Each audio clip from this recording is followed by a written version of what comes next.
kamu yang amat nyata.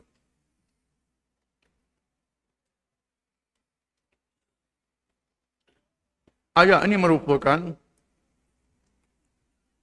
satu kemudahan yang diberi oleh Allah Ta'ala kepada orang-orang yang beriman. Iaitulah boleh qasar sembahyang bila musafir.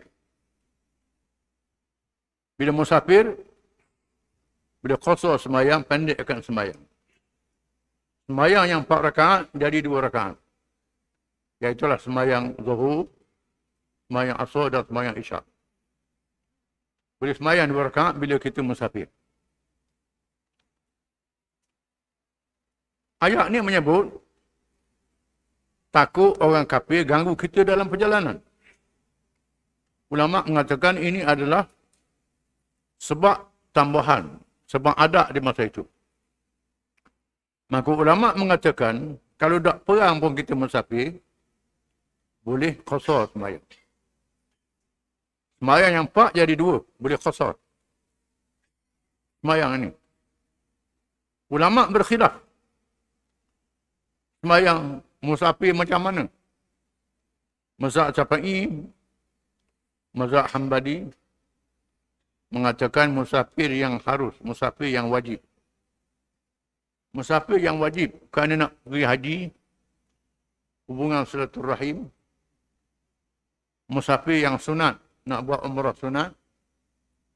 Musafir yang harus, boleh qasar sembahyang. Musafir nak melancong, melancong yang harus. Mazhab Syafi'i, Hanbali dan Maliki mengatakan musafir yang harus. Musafir yang haram, musafir nak merapuk, sembahyang tak tinggal merapuk. 3 mazhab kata tak boleh kalau musafir yang haram.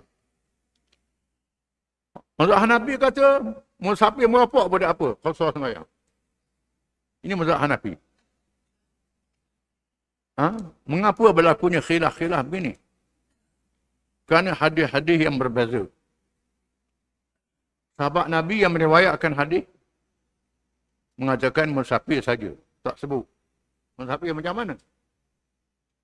Ada sahabat Nabi mengatakan, meriwayatkan hadis musafir kerana pergi haji, pergi berjihad, pergi umrah, menuntut ilmu, ziarah dan sebagainya. Musafir yang harus. Sahabat-sahabat ni berbeza. Ada yang pergi tinggal, dah duduk di Madinah dah, duduk di luar. Dia meriwayatkan mengikut apa yang dapat pada Nabi. Hak ni pula apa yang dia faham. Itu timbulnya khilaf mazhab. Khilaf mazhab. Syara'i mazhab Syafi'i lebih ihtiyat. Lebih mengambil basi dalam masalah ini. Syafi'i mengatakan bahawa musafir yang harus saja. Hanafi kata musafir haram pun boleh juga. Mereka mengatakan musafir apa saja ni berdalil hadis Sayyidina Umar. Seorang sahabat, seorang ulama tabi'in Ala bin Umayyah, aku tanya Umar bin Khattab tentang sembahyang qasar ni. Bagaimana? Sayyidina Umar kata, ajibtu bima ajibtu minhu. Rasulullah SAW an dzalika faqala sadaqatun tasaddaqallahu biha alaikum faqbalu sadaqatah. Hadis riwayat Muslim. Sayyidina Umar kata, sembahyang qasar ni sedekah Tuhan beri kita. Sedekah Tuhan. Aku heran juga nak buat macam mana ni. Aku tanya Nabi, Nabi kata sedekah Tuhan beri. Maka terimalah sedekah Tuhan ni. Sedekah Tuhan, terimalah. Mana musafir apa-apa pun boleh buat. Ini hadis Sayyidina Umar. Mazhab Syafi'i pegang pada hadis ini. Pegang pada hadis ini. Mazhab Hanafi. Kemudian jamak pula. Jamak ni ada nah yang lain bila berlaku masyaqqah. Oleh kerana musafir ni ada masyaqqah. Boleh jamak sembahyang. Kumpulkan sembahyang. Sama ada jamak takdim ataupun jamak takhir. Jamak takdim ialah kita jamakkan sembahyang Zuhur dan Asar dalam waktu Zuhur. Sembahyang Isyak dan Maghrib dalam waktu Maghrib. Jamak takhir dalam waktu yang akhir. Zuhur dan Asar waktu Asar. Maghrib dan Isyak dalam waktu Isyak. Itu jamak takhir. Syafi'i mengatakan boleh qasar dan boleh jamak. Boleh pendekkan sembahyang dan boleh kumpulkan sembahyang. Mazhab Syafi'i, mazhab Maliki, mazhab Hanbali. Hanafi kata boleh qasar saja. Tak boleh jamak. Orang Hanafi dia qasar saja, dia tak jamak sembahyang. Orang Hanafi begitu. Oleh kerana Taliban Afghanistan tu dia mazhab Hanafi. Saya pergi di Afghanistan melawat. Siapa waktu sembahyang, kita nak jamak lah. Pemimpin kata jangan masuk dah bilik, main dah bilik. Taliban ni orang tak ngaji banyak. Dia kata sembahyang pelik. Apa benda kupu-kupu sembahyang ni? Hanya marah bapak dia. Ini kerana dia mazhab Hanafi. Berlaku begitu.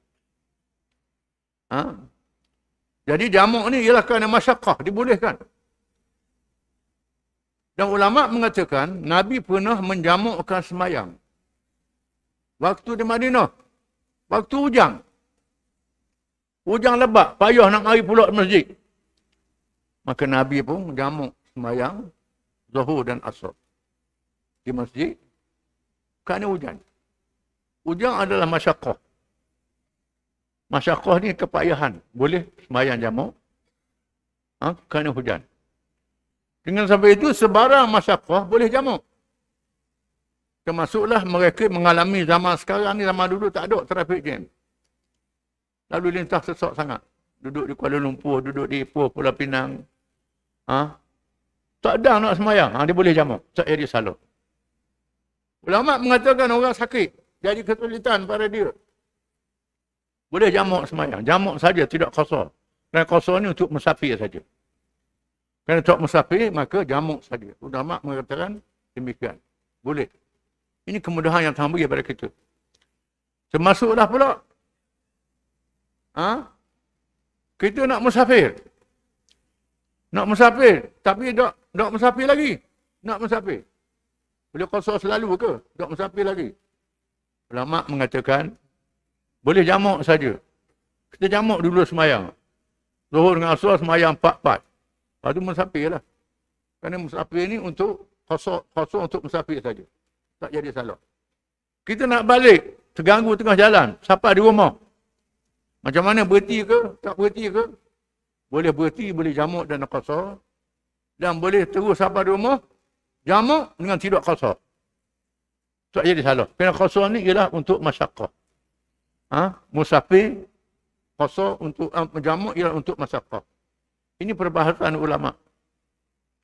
Timbul pula berapa batu pula. Berapa kilometer. Zaman Nabi tak ada kilometer. Ulama kata 2 hari, 2 malam. Siapa yang kata, ada kata sehari semalam. Ada ulama kata asal nama musafir sudahlah.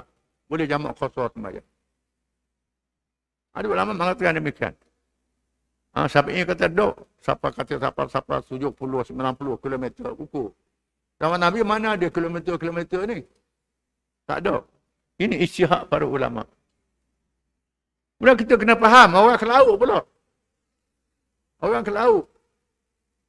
Berjalan dengan bot ni, dengan gelombang, dengan ombak. Dalam 4-5 jam berapa kilometer je. Dekat je. Orang naik kapal terbang. Pergi Kuala Lumpur sejam je. Boleh jamak. Boleh jamak pula. Orang ke laut lah dia jamak. Mana payah mereka yang ke laut dengan mereka yang naik kapal terbang ni. Ini. Ini kena faham. Di sinilah perlunya ilmu maqasid syariat. Tujuan syariat. Kerana masyaqqah, kerana musafir. Kalau kerana masyaqqah, boleh jamak. Tak jadi salah. Sudah tentulah ukuran berjalan dalam laut kena beza ukuran jalan ikut darat. Kena beza. Jadi ukuran berjalan air ni ikut darat. Orang berjalan dalam hutan, naik bukit, turun bukit. Hok tu. Payah. Lain naik kereta. Ni naik kereta, naik kapal terbang. Sejam boleh jamak. Jalan dalam bukit sampai 7-8 jam tak boleh jamak. Mana pula begini? Quran tak menentukan waktu-waktu ini. Quran menentukan musafir ataupun masyaqqah. Ini. Khilaf pula berapa hari boleh jamak. Mengikut riwayat Bukhari dan Muslim, Nabi pergi ke Tabuk, Nabi pergi ke Mekah masa Fathu Makkah. 19 hari. Ada riwayat kata 18 hari. Dalam masa 18 hari, 19 hari boleh jamak. Dan qasar. Ulama ambil Sahih Bukhari dan Muslim. Mazhab Syafi'i ambil riwayat Abi Daud. Abi Daud kata 3-4 hari je. 3-4 hari je. Mazhab Syafi'i ini dia banyak ihtiyat. Banyak ambil pasti. Mana sahih? Bukhari Muslim dengan Abu Daud. Bukhari Muslim lebih sahih. Kita ambil pendek je. Riwayat Abu Daud. Kerana nak ambil pasti. Ada ulama mengatakan, selagi tak selesai masalah urusan kita dalam masa musafir, bukan mesti 19, 18 hari, tak selesai boleh jamu dan qasar sembahyang. Ini. Ada ulama mengatakan begitu. Di sana ada ulama yang mudah sangat pula. Ibnu Sirin. Ibnu Sirin ni, Muhammad bin Sirin ni ulama tabi'in. Murid para sahabat, ulama tabi'in. Ibnu Sirin mengatakan, boleh jamak dan qasar kesibukan dalam masa muqim. Masa muqim, berlaku kesibukan yang jadi masyaqah, boleh jamak dan qasar, Ibnu Sirin kata. Ini disebut oleh Imam Nawawi dalam kitab Ijma', Syarah Muhadzab. Syarah Muhadzab. Tapi pendapat Muslim dianggap pendapat yang dhaif, pendapat yang lemah. Dia akan duduk rumah nak jamak juga. Tapi orang Syiah pakai mazhab ni. Orang Syiah, dia tak musafir, tak ada apa-apa, macam apa dia jamak sembahyang. Jamak semua. Dia pakai pendapat Ibn Sirin. Dan sebab itulah, dengan sebab pandangan ini tak boleh kata mazhab Syiah ni sesat, tak boleh. Kerana ada Ibn Sirin. Ibn Sirin ni ulama tabi'in, bukan sembarangan. Kita tak mau pakai pendapat dia, itu hal lain. Tetapi dia adalah ulama tabi'in, murid para sahabat. Ibn Sirin ni ialah ulama tabi'in yang terkenal. Walaupun pendapat dia khilaf dengan Hasan Basri, khilaf dengan Qatadah. Ibn Sirin ni pendapat fiqh dia banyak pelik. Orang pakar pendapat dia takbir mimpi je. Takbir mimpi orang pakar Ibn Sirin. Kerana dia pintar dalam takbir mimpi.